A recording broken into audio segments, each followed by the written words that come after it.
Desde que los Estados Unidos se independizaron en 1776, la institución de la esclavitud africana o la esclavitud negra siempre fue un tema de debate.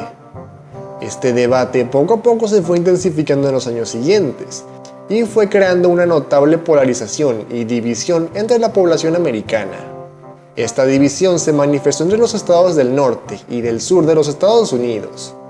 Los estados del norte habían entrado de lleno en la revolución industrial y también recibieron muchísima inmigración europea que sirvió como mano de obra barata, por lo que acá la esclavitud negra tuvo mucha impopularidad y fue abolida gradualmente, mientras de que los estados del sur se mantuvieron más rurales y recibieron muchísima menos inmigración europea, por lo que estos eran más dependientes de la mano de obra esclava y eran los que más defendían y practicaban la esclavitud negra.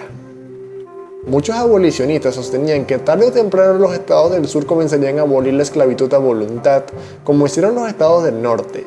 Sin embargo, en 1840, con la invención de la desmotadora y el aumento de la demanda de algodón, los esclavistas terratenientes del sur comenzaron a llenarse muchísimo de dinero, y no solo comenzaron a defender más celosamente la esclavitud en sus estados, sino que defendieron la expansión de esta práctica a los nuevos territorios estadounidenses conquistados. Sin embargo, los sureños no se conformaron con expandir la esclavitud en los nuevos territorios conquistados por los Estados Unidos, sino que, basándose en la doctrina del destino manifiesto, dirigieron expediciones privadas a países de Centroamérica, el Caribe y México, con el fin de establecer más estados esclavistas allí. Los estadounidenses que dirigían estas expediciones eran conocidos como filibusteros. Uno de los filibusteros más conocidos fue William Walker, un sureño de Tennessee que dirigió expediciones militares a México y Nicaragua, convirtiéndose por unos meses en presidente del último.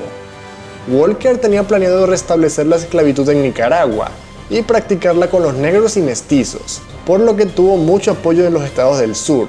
De hecho, la mayoría de su ejército estaba compuesto por voluntarios sureños. A pesar de esto, a diferencia del sur, en el norte fue muy impopular, y por ello cuando finalmente fue fusilado en Honduras, el gobierno estadounidense norteño no movió ni un dedo para salvarlo. En los años posteriores a 1840, el debate con respecto a la esclavitud y a su expansión se convirtió en un acalorado debate en el país. Para complementar esto, ocurrieron varios eventos en cadena que no hicieron más que empeorar la situación, como el Acta Kansas-Nebraska, el caso Dred Scott contra Sanford, los debates entre Lincoln y Douglas o la rebelión de John Brown. Poco a poco el debate sobre la esclavitud se volvía más y más radical y comenzaron a haber enfrentamientos sangrientos entre abolicionistas y esclavistas. Finalmente llegaron las elecciones presidenciales de los Estados Unidos de 1860 y todos los abolicionistas del norte se agruparon en el Partido Republicano de los Estados Unidos y presentaron a su candidato, Abraham Lincoln, un destacado congresista abolicionista que años antes había llevado a cabo unos debates contra el esclavista demócrata Stephen Douglas.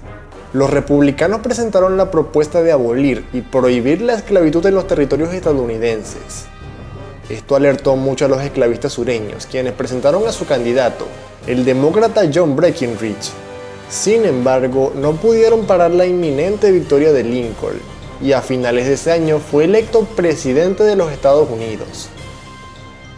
Inmediatamente después de la victoria de Lincoln, los estados sureños desconocieron estos resultados y convocaron un congreso donde decidieron abandonar la Unión e independizarse como los Estados Confederados de América, con el fin de garantizar la existencia de la esclavitud negra y salvar su poderío económico. Los sureños sostenían que abolir la esclavitud en los territorios era el primer paso para la abolición de la esclavitud en los estados. Lincoln al principio quería negociar de forma pacífica con los sureños, pero ese año ocurre el ataque a Fort Sumter, donde el ejército confederado atacó una guarnición del norte, desencadenando la Guerra Civil estadounidense. Por supuesto que ganar la guerra era la mayor prioridad de los confederados. Sin embargo, estos no abandonaron sus ambiciones de expandir su imperio esclavista más allá de sus fronteras. Este país se garantizó a sí mismo el derecho de expandirse territorialmente en su constitución y le puso encima los ojos a la región de Latinoamérica, más específicamente en México. En 1863, cuando Napoleón III invadió a México, los Estados Confederados le dieron apoyo a los franceses con el fin de inestabilizar lo más posible a México y una vez que la guerra civil haya terminado, tener la excusa perfecta para liberar a México y hacerse con el control de los territorios al sur del Río Grande, más específicamente en los estados de Coahuila, Nuevo León y Tamaulipas. Por supuesto, México era solo el principio para los confederados. Estos también le pusieron los ojos encima a Brasil. Unos años antes, el oficial sureño, Matthew Maury, había enviado una flota de la Armada estadounidense al río Amazonas, con la excusa de cartografiar y explorar la zona. Sin embargo, las verdaderas intenciones de estos era investigar y recopilar la mayor cantidad de información sobre la región posible, y más específicamente investigar sobre algún movimiento separatista, con el fin de hacerse con el poder de la región en el futuro y colonizarla como hicieron con los territorios conquistados a México. Sin embargo, los Estados Confederados duraron solamente 4 años, y en toda su existencia estuvo en combate contra los Estados Unidos por su independencia, combate que al final perdió en 1865, y todas las ambiciones sureñas por hacerse con los territorios latinoamericanos llegaron a su fin. Hey, si el video te gustó, por favor, dale like y suscríbete. Comparte este video con tus amigos y hasta la próxima.